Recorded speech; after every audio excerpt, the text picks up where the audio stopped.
Dear students, आज हम लोग मैथ में रेखाएं और कोण पर एक्सरसाइज 6.3 को सॉल्व करेंगे। इस एक्सरसाइज को सॉल्व करने से पूर्व आप लोगों के समक्ष एक्सरसाइज 6.1 का क्वेश्चन नंबर 6 जो हल नहीं हो पा रहा था या समझ में नहीं आ रहा था, मैं उसको समझाने का पूरा प्रयास कर रहा हूँ। अभी कल प्रेमलता यादव ने हमारे पास इस क्वेश्चन के बारे में लिखा था कि सर क्वेश्चन समझ में नहीं आ रहा है।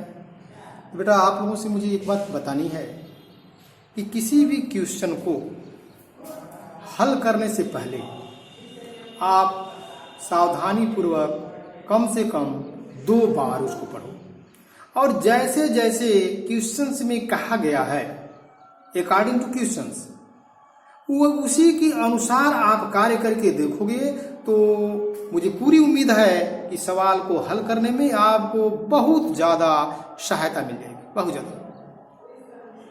अब जैसे इस सवाल को हम ठीक से पढ़ें, जो सवाल आप लोगों के लिए प्रॉब्लम हो रहा है हम उसको ठीक से पढ़ेंगे। वो सवाल कह क्या रहा है, कह रहे हैं कि यह दिया है कि कोण एक्स वाई जेड बराबर 64, एंगल एक्स वाई जेड बराबर 64।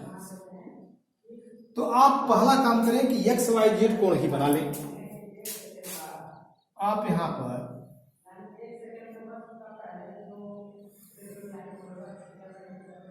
एक्स वाई जेड 64 डिग्री का एंगल बन गया। इनके अनुसार मैंने काम कर दिया। अब फिर ये क्या कह रहे हैं, ये कह रहे हैं कि एक्स वाई को बिंदु P तक बढ़ाया गया है। अब देखोगे, अब एक्स वाई को, यह आपका एक्स वाई है, इसको P तक बढ़ाया गया है, इसको P तक बढ़ाया गया है, मानिए अभी हो गया रिजु रेखा हो गया। और यहां पर आपको अब एंगल दिखाई दे रहा है, लाइनियर पेयर दिखाई दे रहा है आपको। अब यहां आप देख रहे हैं, इसके पहले भी आप लोगों को तमाम सवालों में हम लोग लाइनियर पेयर के बारे में बता दिए हैं कि 2 कोणों का मान 180 अंश होता है। एक ही बिंदु पर बने 2 कोण, जब उनका मान 180 अंश होता है तो उनको हम रैखिक युग्म कहते हैं। यहाँ ये 64 अंश है। अब यहां पर आप देख रहे हैं कि जेड वाई पी कोण जेड वाई पी बराबर जेड वाई पी मीन्स यह एंगल, ये एंगल बराबर हो जाएगा आपका 180 अंश minus 64 degree is equal to 116। अब आपको जेड वाई पी का मान मालूम हो गया। अब सवाल आपका क्या आपसे पूछ रहा है, कह रहे हैं कि यदि किरण वाई क्यू, माने कोई किरण है जो वाई से निकल रही है और वाई क्यू की ओर जा रही है, वह क्या कर रही है, कोण जेड वाई पी का समद्विभाजक है। 2 बराबर भागों में, इस कोण को वह 2 बराबर भागों में बांट रही है। तो अब यहां से वाई क्यू एक किरण ले लें, ये वाई है, ये क्यू है। अब ये क्या कर रहा है कि वाई क्यू जो है किरण, कोण जेड वाई पी को 2 बराबर भागों में बांट रहा है, यानी कोण। अब इसके बाद आपसे पूछ क्या रहे हैं, वो 2 चीज पूछ रहे हैं कि कोण एक्स वाई क्यू और प्रतिवर्ती कोण क्यू वाई पी के मान ज्ञात करिए। एक्स वाई क्यू, अब आप देखिए एक्स वाई क्यू का मान। तो अब यहां पर आप इस कोण का मान निकालेंगे तो कोण हो जाएगा क्यू वाई जेड, कोण क्यू वाई जेड बराबर हो जाएगा 116 अंश बटे 2 बराबर 58 डिग्री। अब इसका मान हो गया 58 डिग्री। अब आपसे पूछ रहे हैं कोण कि कोण एक्स वाई क्यू का मान, तो कोण एक्स वाई क्यू का मान ये बराबर होगा बेटा, इसमें दो कोण मिल गया, एक्स वाई जेड, कोण X Y Z plus Z Y Q,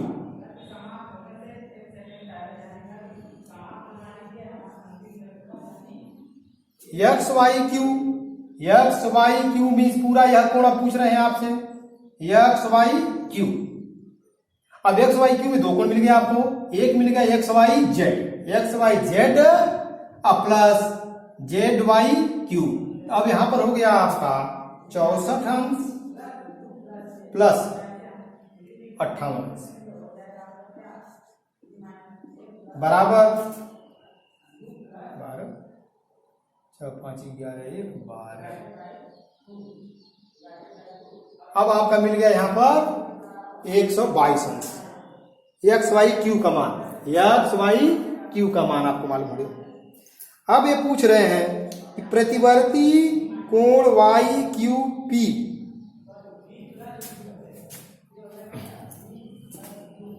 कोण वाई क्यू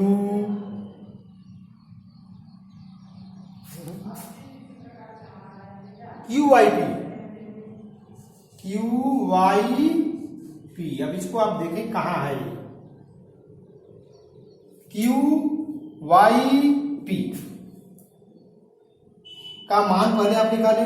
यहां आपने यहां देखा था कि ये दोनों कोण बराबर थे, क्योंकि यह किरण जो थी वाई क्यू यह इस पूरे कोण को दो बराबर भागों में बांटी थी, इसलिए इसका मान भी 58 डिग्री था, ये 58 था, 58 था। तब यहां पर हो गया कि कोण क्यू वाई पी बराबर 58 डिग्री। अब इसका प्रतिवर्ती पूछ रहे हो, बृहत कोण पूछ रहे हैं। तो मैंने इसके पहले सवाल में आपको बताया था कि जब भी किसी कोण का बृहत कोण या प्रतिवर्ती कोण निकालना हो तो आप 360 में से दिए गए कोण को घटा देंगे, सब्सट्रैक्ट कर देंगे, तो आपको उसका प्रतिवर्ती कोण का मान मालूम हो जाएगा। अब यहां पर आप लिखेंगे प्रतिवर्ती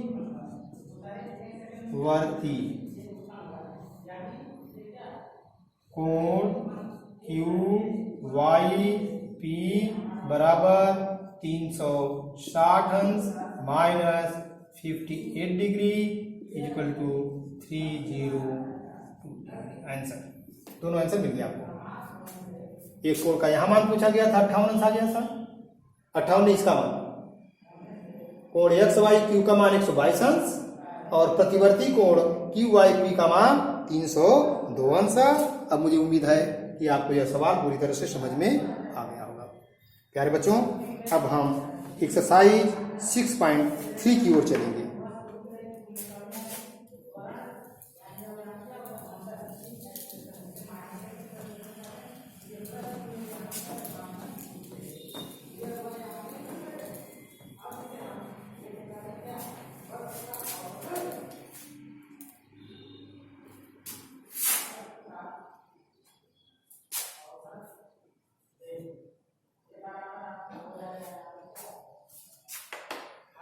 अब आप लोगों को इसके पहले हम जब रेखाएं और कोण के तमाम पारिभाषिक तथ्यों को मैं स्पष्ट कर रहा था, उस समय हमने आपको बहिष्कोण के क्वालिटीज के बारे में, प्रॉपर्टीज या एक्सटीरियर एंगल के बारे में मैंने बता दिया था आप लोगों को।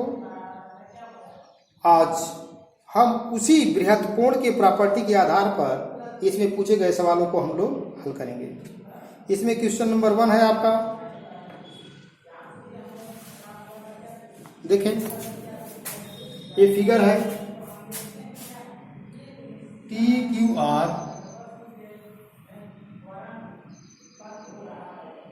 टी क्यू आर और क्यू से पी की ओर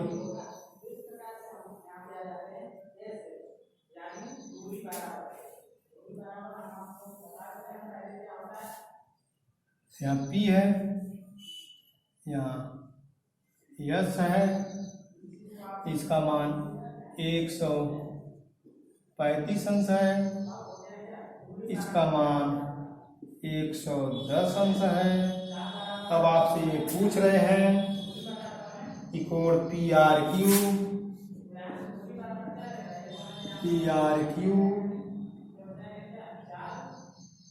का मान ज्ञात कीजिए।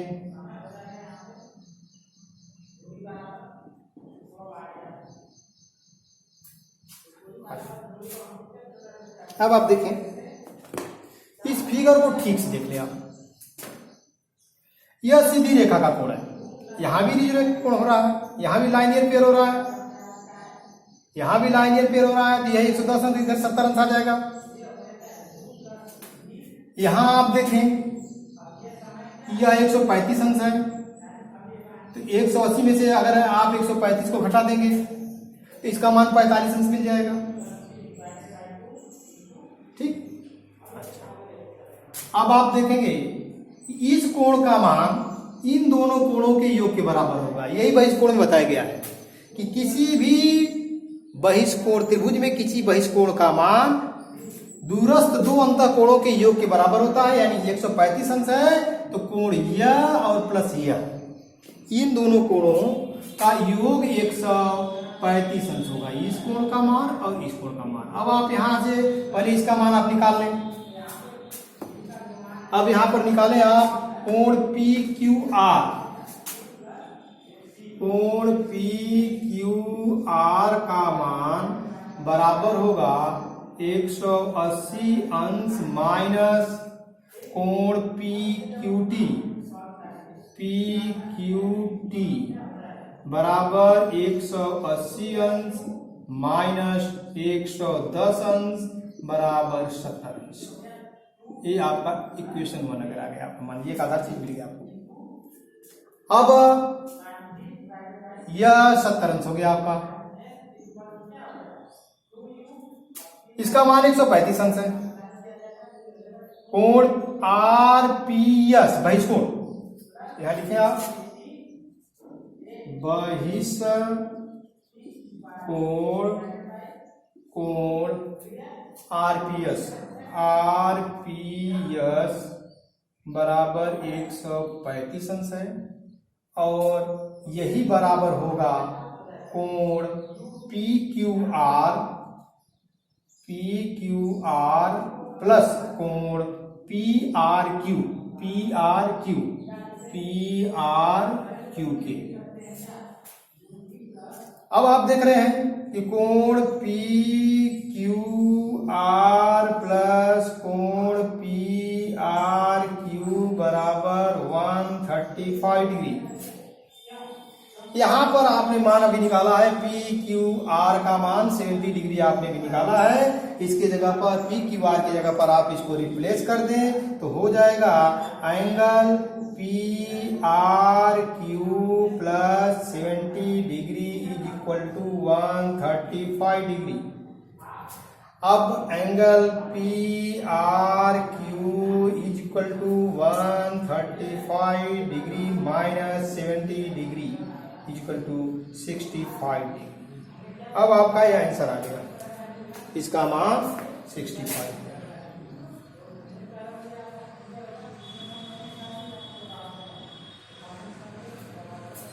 इसी का मान क्वेश्चन नंबर 1 में पूछा गया था, आपका ये आंसर हो जाएगा, यह आंसर हो जाएगा।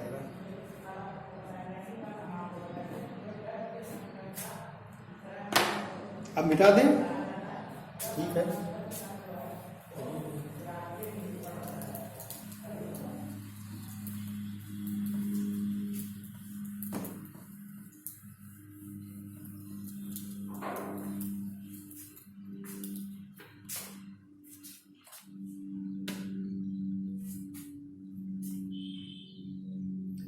आगे क्वेश्चन नंबर 2 आपको लगाने के लिए मैं छोड़ रहा हूं, ये समझ में नहीं आएगा तो हमसे आप पूछ लेना। हम क्वेश्चन नंबर 3 भी बता दें आपको।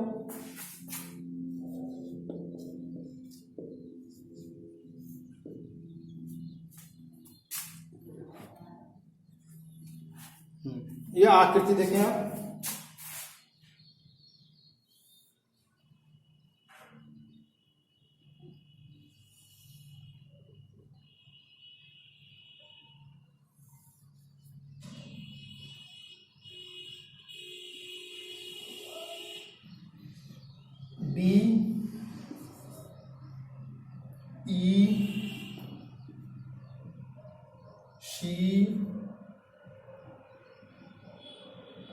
ए बी, यहाँ 35 अंश इसका मान दिया गया है,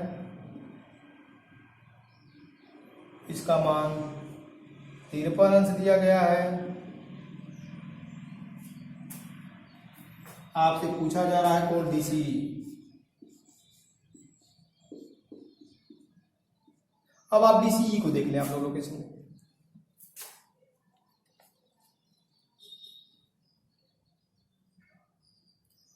एक सवाल एक चीज और दिया इन्होंने, A B parallel to DE। एक गिवन में क्या दिए हैं आपको, गिवन मैंने दिया गया है A B parallel to DE। अब आप देख लें कि पूछ क्या रहे हैं, निकलेगा कैसे। इन्होंने पूछा है कि कोण DCE का मान। अब बेटा देखो आप, DCE मीन्स एंगल हमको कौन सा पूछा जा रहा है हमसे, यह एंगल पूछा जा रहा है। ठीक, यहां एक एंगल दिया गया है। त्रिभुज में अगर दो कोणों का मान मिल जाए तो तीसरा कोण ज्ञात करने के लिए हम 180 अंश से उसको घटा देंगे। अब आप देख रहे हैं जैसा कि आपको सवाल में दिया गया है कि A B parallel to D, A B और डी समांतर है और यह तिर्यक रेखा ए ई काट रही है इसको, देख रहे हैं आप, ए से ई पर जा रही है, इसको भी काट रही है, इसको भी काट रही है। तो अब आपको इस कोण का मान आप लिखेंगे कि कोण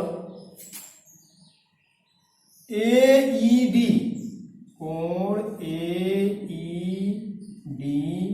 बराबर कोण EAB, EAB बराबर 35 अंश। क्यों हो रहा है? इसका कारण हो रहा है कि यह एकांतर कोण है, एकांतर।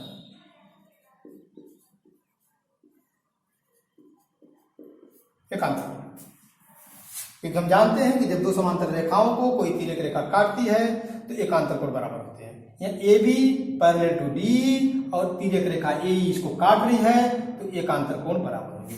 अब इसका मान आपको मिल गया 35 अंश। अब त्रिभुज का कोण योग गुण जो होता है, धर्म युग गुणधर्म होता है, वह ये होता है कि त्रिभुज में 3 कोण होते हैं और तीनों कोणों का योग 180 अंश होता है। Here we get 2 angles. यहां पर आप देख रहे हैं कि कोण डी 53 अंश है और ई 35 अंश आ गया यहां से। तो इस कोण का मान आपको निकालना है, तो इस कोण का मान आप निकालेंगे तो लिखेंगे कोण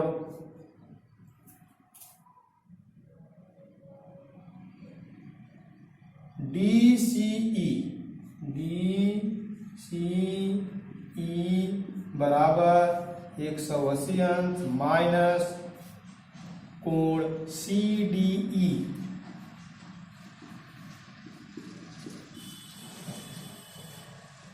प्लस कोण CED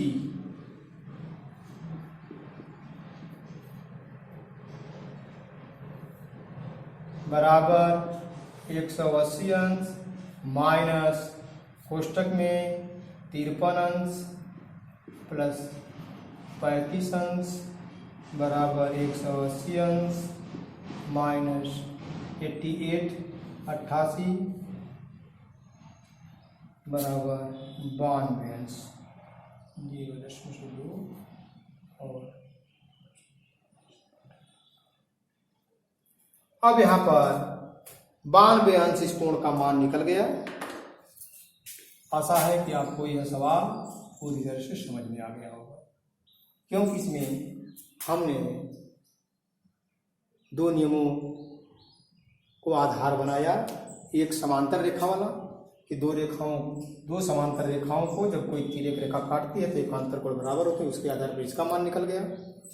दूसरा आधार जो मैंने बनाया कि त्रिभुज के तीनों कोणों का योग गुण धर्म जो होता है तो वह 180 अंश होता है। 180 अंश में से 2 कोण को योग को घटा देंगे तो आपको तीसरा कोण मिल जाएगा। Thank you.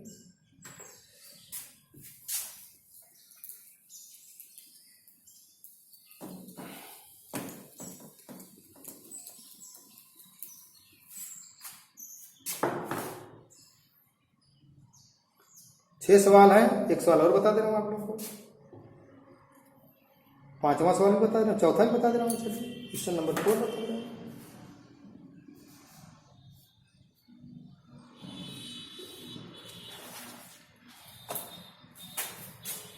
RS एक रेखा है,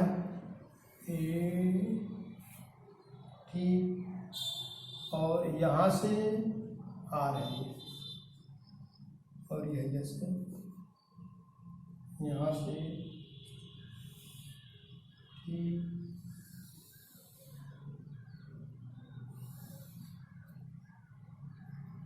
ठीक है, T बिंदु पर काट रहे हैं।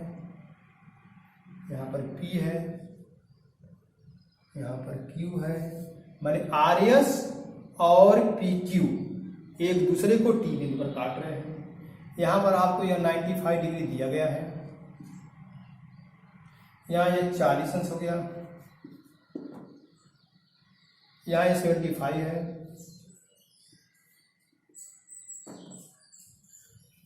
अब आपसे पूछ रहे हैं कि कोण SQT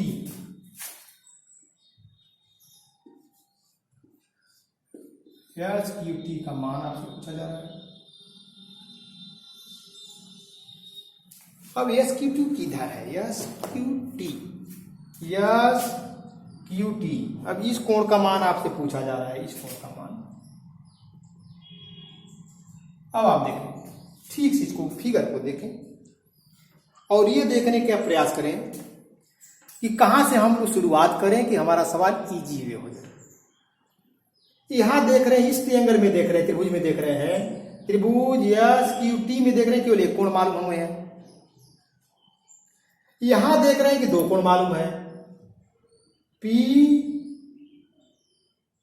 PRT 40 अंश है और RPT 95 अंश है।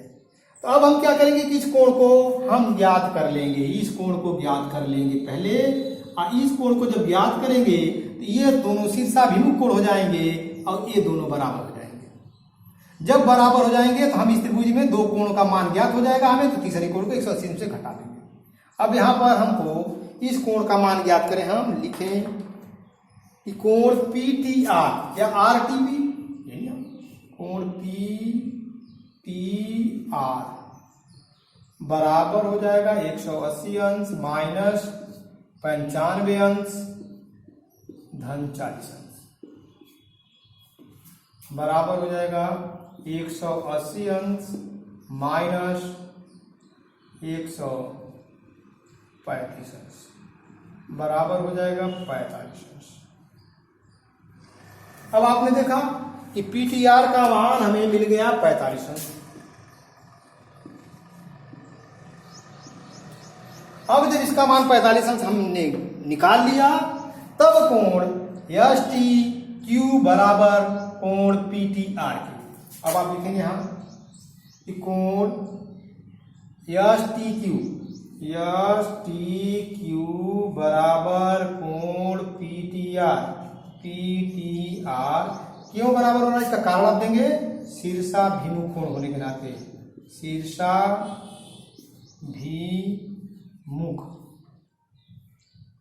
कोण के कारण है। तो अब ये क्या हो गया, कोण STQ भी 45 अंश के बराबर हो गया। अब आपका यह कोण भी 45 अंश का हो गया।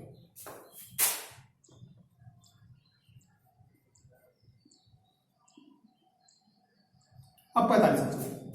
अब आप देख रहे हैं कि अब इस त्रिभुज में हमने दो कोण ज्ञात कर लिए। अब तीसरे कोण का मान जिसको इन्होंने पूछा है कि SQT, अब उसको निकालेंगे। तो लिखेंगे कोण SQT बराबर 180 अंश माइनस इन दोनों कोणों को जोड़ देना। किसको किसको? कोण TSQ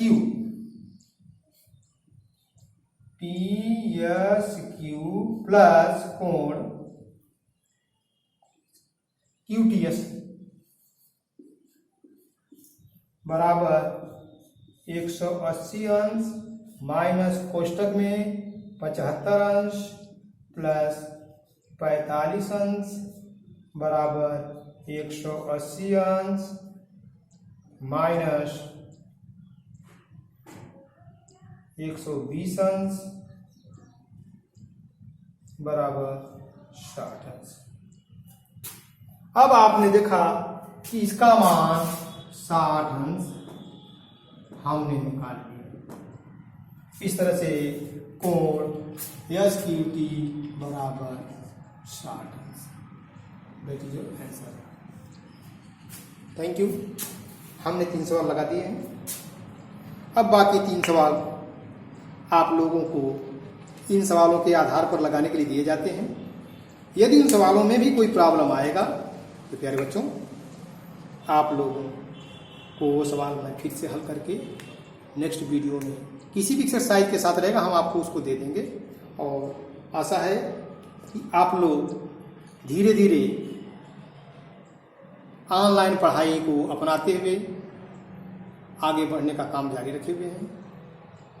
बच्चों, आप लोगों से यह अनुरोध है और यह सूचित किया जाता है आप लोगों को कि आप लोग क्लास 9th में तत्काल अपना रजिस्ट्रेशन कराने के लिए आधार कार्ड की फोटोकॉपी प्लस अपने 3 फोटो और यहाँ आकर के अपना नामांकन शुल्क जमा करके अपना एडमिशन आप लोग करा लें, ताकि किसी भी प्रकार की दिक्कत आप लोगों के सामने भविष्य में खड़ी न हो। धन्यवाद।